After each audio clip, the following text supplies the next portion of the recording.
5 દિવસમાં રાજ્યમાં હળવાથી મધ્યમ વરસાદની આગાહી। આજે સૌરાષ્ટ્ર, મધ્ય અને દક્ષિણ ગુજરાતમાં પડી શકે વરસાદ। 40 કિલોમીટરની ઝડપે ફૂંકાઈ શકે પવન।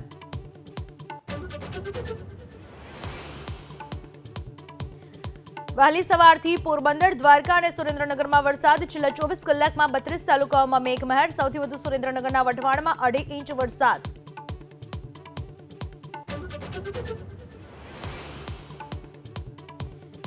દિલ્હીમાં હજુ પણ ભીષણ ગરમીથી લોકોને રાહત નહીં। 3 દિવસ સુધી લૂને લઈને હવામાન વિભાગે જાહેર કર્યું ઓરેન્જ એલર્ટ।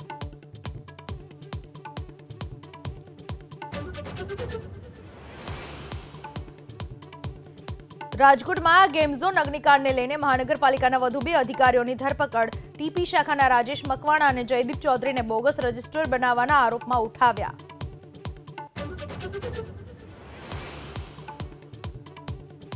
આજથી 15મી ઓક્ટોબર સુધી સાસણ ગીરમાં સિંહોનું વેકેશન। દેવળિયા સફારી પાર્ક અને આંબરડી પાર્ક રહેશે ખુલ્લા।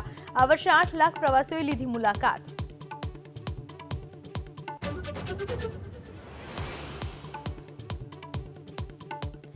જમ્મુ કાશ્મીરને લઈને આજે ગૃહમંત્રી અમિત શાહની અધ્યક્ષતામાં હાઈ લેવલ બેઠક। અમરનાથ યાત્રા અને સુરક્ષા સહિતના મુદ્દે અધિકારીઓ સાથે કરશે ચર્ચા।